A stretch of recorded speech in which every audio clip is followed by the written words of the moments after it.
Mic check. This is Cult Classic interview number 33, and I'm here with Drownmili. Hey. So what's up, bro? I appreciate you coming on. Hell yeah. Where we at right now?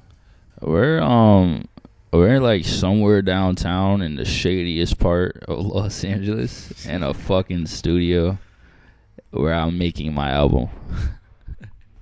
So I know we talked a little bit about it off camera, but what brought you out here? Well, I really came out here. I'm from New York. I was like doing a whole lot of shit in New York. I think when I first started getting my buzz, I was in New York. But I came out to LA because I was offered like a tour. Like a tour. I think it was like members only. A few other people on it. So me and my nigga Burn Cash, we decided like, yo, fuck it, like a tour, like let's do it. So we came out here, bro, and that shit flopped. That shit was like bogus. The promoter had everything all fucked up. So I had like fucking $20 in my pocket. I didn't even have a phone, bro. And we were like, after the tour was like, this it's not happening. We were just like, do we go back to New York or do we like stay back? And we were like, nah, fuck that. We're not going to New York. I'm saying, like, we out here. Something brought us out here for a reason. So we stayed out here, bro. We just stayed out here. And I've been out here for like, almost 2 years now. So hell yeah. Damn, so you just made it work for those 2 years? Yep. Was it a struggle making that work? Because you move out here with only $20 and bro, like finding a place to stay, feeding yourself. It was crazy as fuck, bro. We were just going to clubs and parties, meeting people, couch hopping. Like, bro, we were like living on some real like we were really on tour, rock star shit, day by day. Like, it's definitely fucked up. I think it's like, you know what? It is crazy, bro. I wouldn't recommend anybody do the shit that we did, bro. But what I would say is that it was definitely like really good for my growth. Like, you know what I'm saying? Just knowing like think about it. Like, if you don't do something today, you won't have anywhere to sleep. You know what I'm saying? Like, if you don't do something today, you're not gonna fucking eat and you're gonna be hungry. So it gave me like definitely like a change in mentality and like a boost, like of just being like self-reliant and knowing that like, yo, every day I gotta wake up with intent. Like, every day I gotta wake up like on a plan, on a mission to like accomplish something. You know what I'm saying? But like, even if you get a crib for the day, like what about the next week? You know what I'm saying? Like, this shit's gonna run out. You know what I'm saying? So you gotta get your ass out there and do something. You know what I mean? Do something that's gonna mean something to your life. So yeah, bro, it's crazy as fuck. I would not recommend nobody. I don't think a lot of people are built for it, but I did it though. So, you know what I'm saying? Hell yeah. Do you have any, don't say anything, you get yourself in trouble. Do you have any weird hustles when you were out here to try to, make some extra cash to kind of, you know what I mean, get yourself a place to live, get yourself some food? Slinging dick for a place to stay. That's the craziest shit. Bro, like I stay clear of like a lot of shit, bro. Like I'm not one to like, I'm not like I'm honest, bro. I'm not like a big ass hustler. Like, I'm not the type of nigga like you give me like fucking yarn, I could trap yarn. Like, I'm not that type of nigga, bro. But you know what I'm saying? Like, yeah, I was definitely slinging some meat sometimes. I was definitely doing what I had to do, bro. To the O's, bro. Me and a bitch in the club and like, yeah, let me spend the night. Hell yeah, shit was turned though. What part of New York did you grow up in? I grew up in Long Island, New York, Amityville, like Wyandanch. Wyandanch, that's where the best rapper in the world is from, Rakim.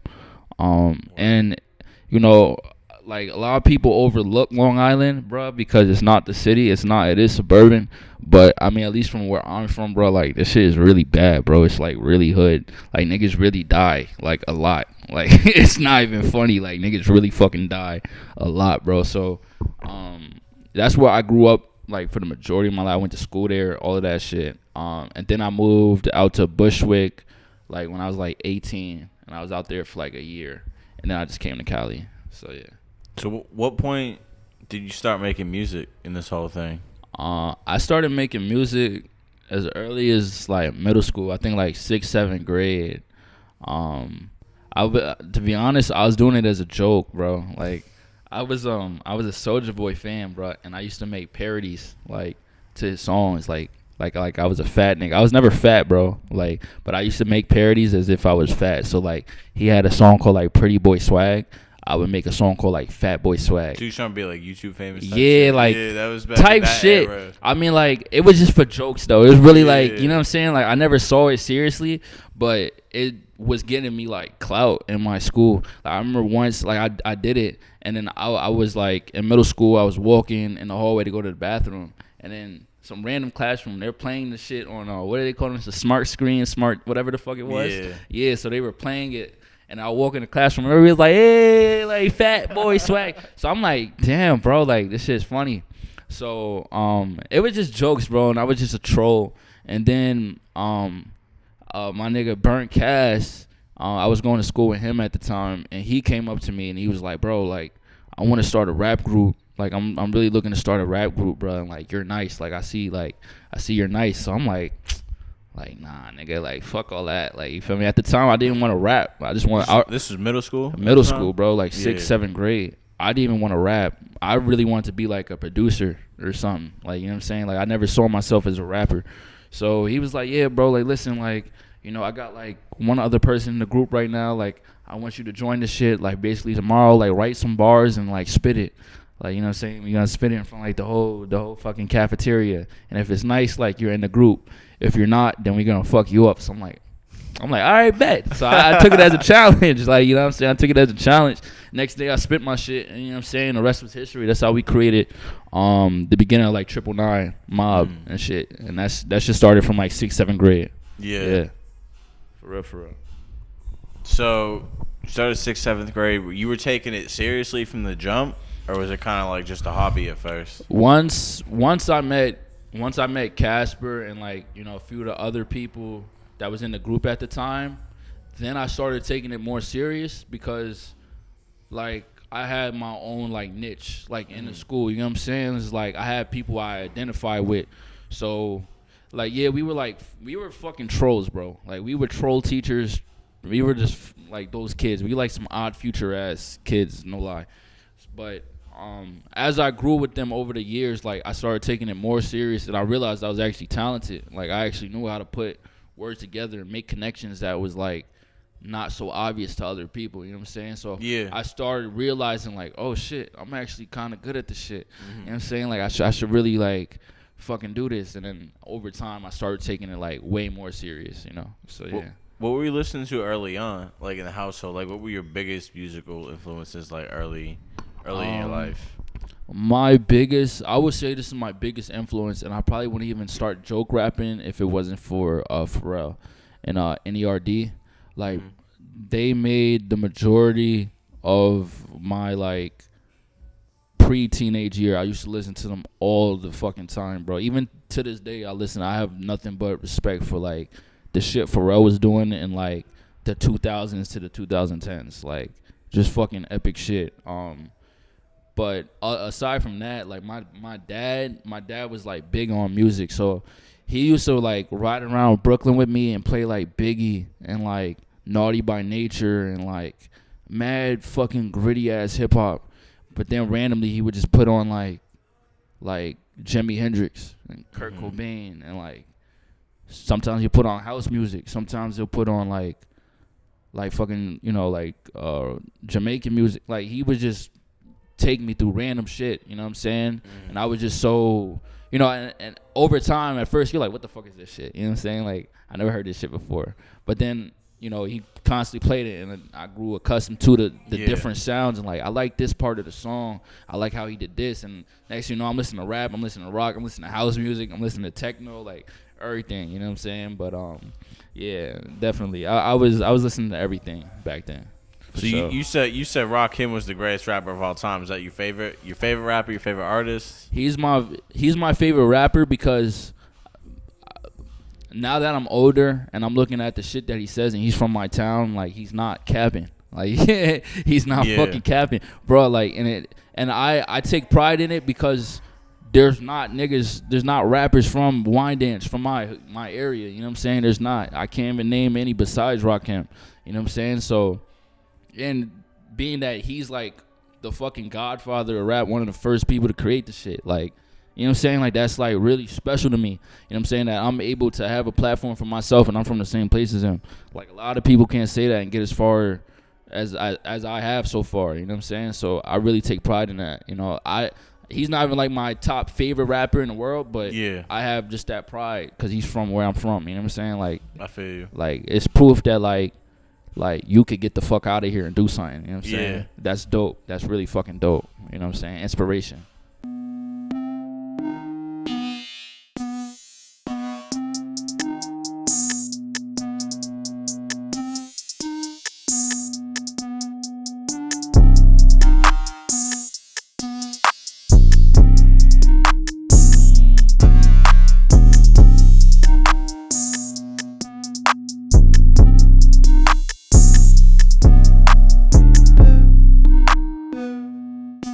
So do you agree that your music kind of has like a punk influence to it? Hell yeah. Could you kind of describe that a little bit, or explain how that kind of came about? I mean, I don't even know. I don't even know, like, necessarily how my sound came to be honest. I just experiment. I experiment. I just say what I feel. I do what I feel. You know what I'm saying? And, like, I think a lot of my fans, like, appreciate that shit because I'm able to, like, sometimes I'm really focused on rap. You know what I'm saying? Sometimes I want to channel, like, what I felt when I was listening to, like, Biggie and shit when I was 8. Sometimes I want to channel, like, the Kurt Cobain side that I used to like when I was 8. You know what I'm saying? So the sound is really just a representation of how I feel and where I'm at in my life. You know what I'm saying? Like, punk is just where I'm at right now.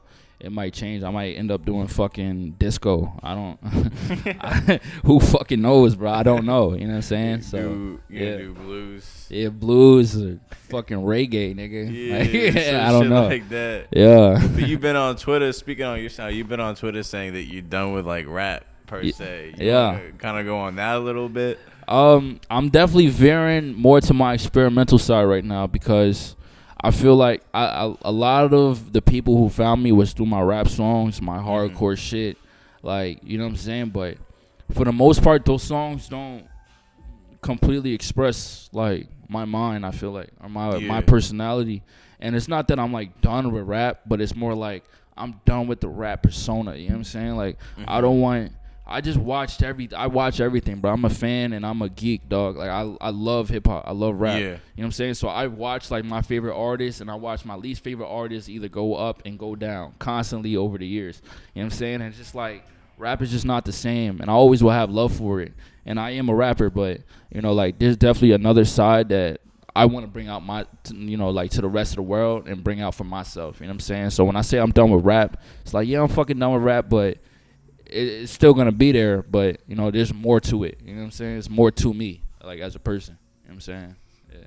I feel like that's a trend I've kind of started to see lately, is that a lot of people who are artists that may be boxed into, you know what I mean, the hip-hop or the rapper box, you know what I mean, by society, are kind of like, no, we're not rappers. We're kind of done with that whole thing. We're trying to be musicians. Yeah, I'm in that box. Yeah, bro, I'm so against it. Like, I do not want to be in a box. Like, and I feel like if I don't make the necessary changes, like, in how I want things to be, then it will never be that. You know what I'm saying? You can't just sit back and wait. I don't feel like I know my fans. I think I've built a strong enough connection with my fans. Like, they know me. You know what I'm saying? So they know where I'm coming from. You know, it's not like, oh, he's not saying y'all on a fucking track. Fuck this nigga. He's ass. Like, you know what I'm saying? Yeah. Like, I could do some singing shit.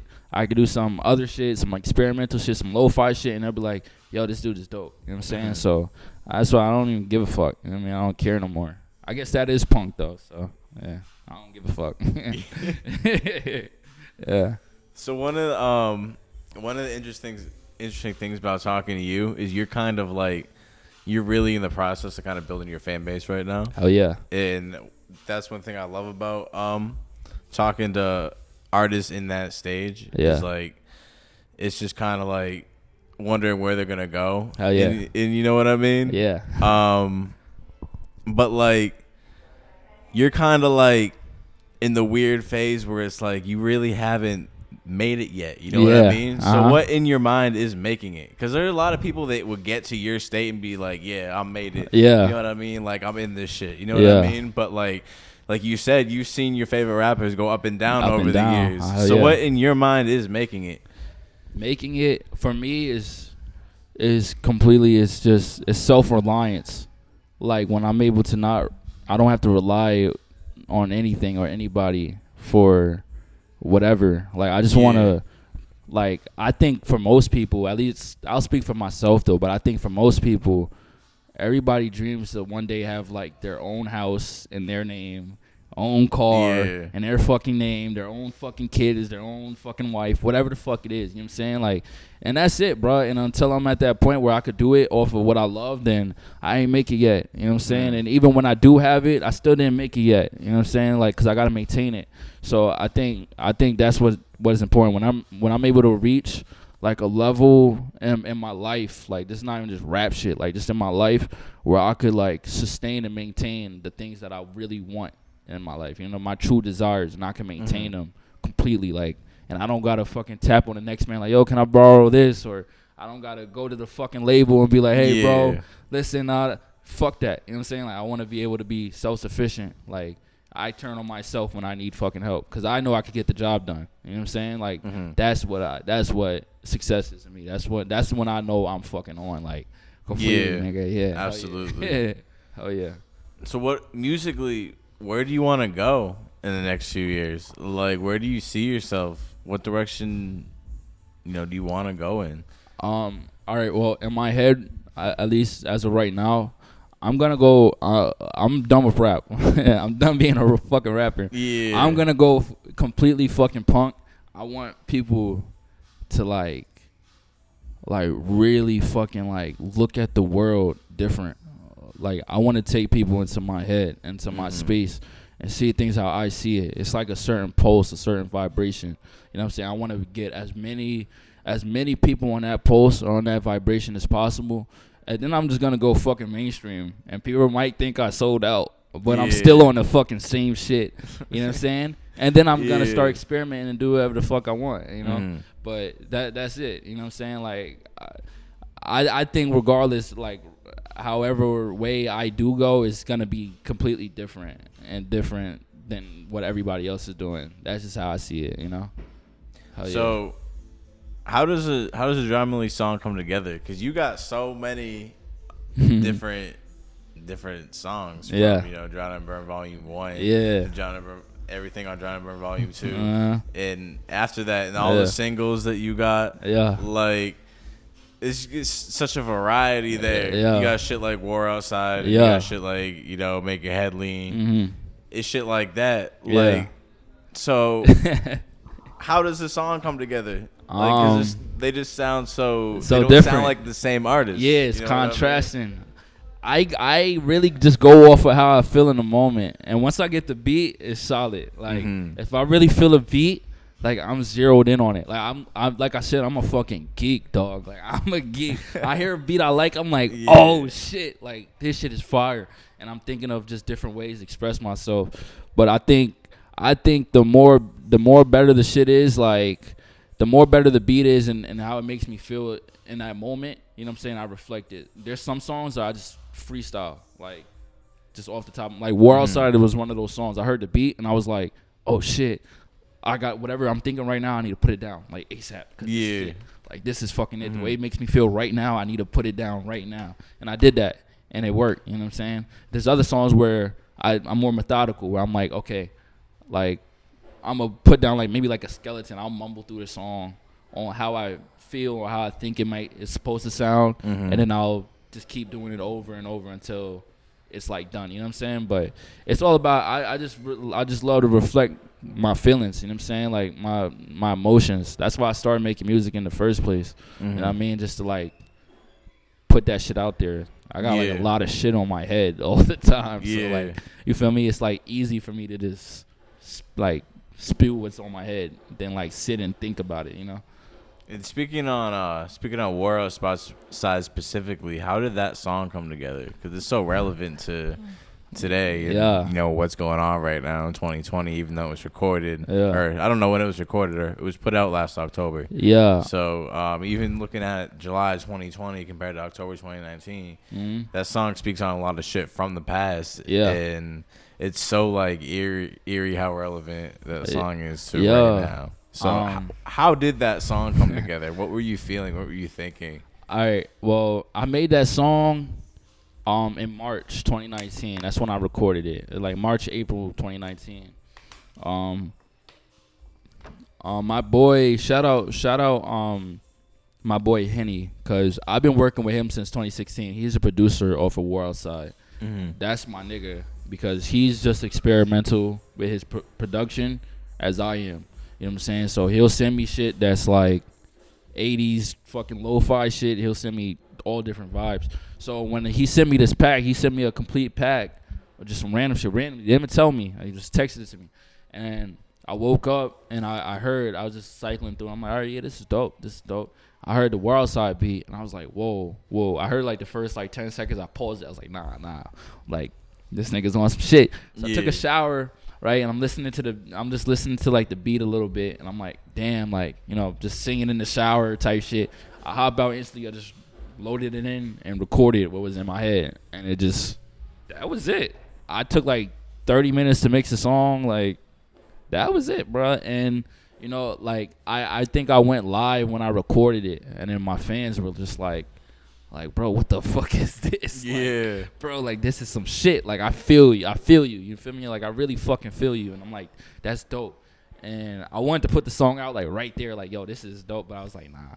And it's crazy because I put it out in October, like, November type shit. Imagine if I would have dropped this shit, like April, May, like, when all this fucking, like, riot shit was happening. Like, it's just crazy. You feel me? Yeah. But even still, though, like, the fact that people can relate to it is something I recorded a year ago.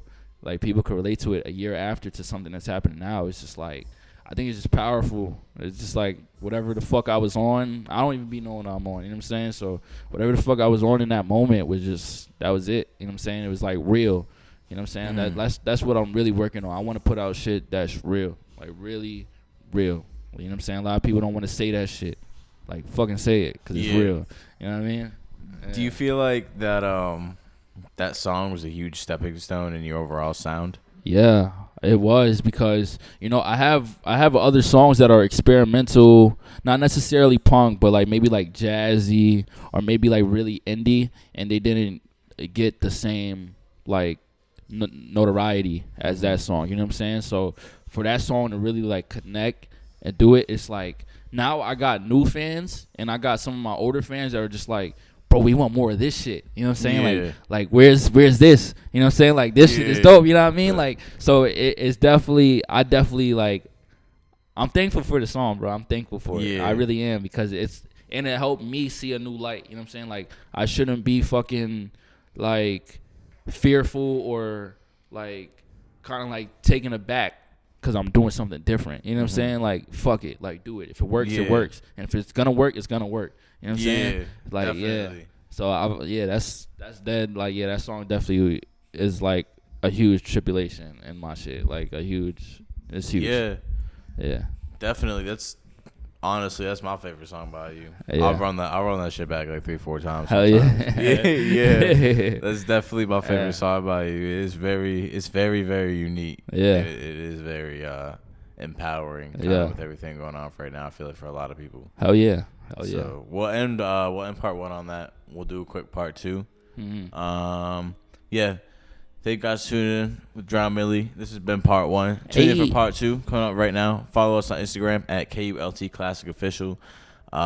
Hit us online at kultclassicofficial.com. Get that merch. Hit us on Twitter at kultclassicoff, and we're also now on TikTok. And then hit me up at Bobby Dee on the beat, at BOBBYDE on the beat, and then hit up Drownmili. Let's go. You want to give like your Instagram and stuff like that? Yeah, shout out. Actually, matter of fact, make sure y'all follow my nigga Burncast. All right, Burncast 999. My shit is Drownmili 999. And you can follow 999 Mob at 999 Mob on Instagram. Hell yeah. All right, word. That's a wrap. Part 2 coming up right now. Let's go.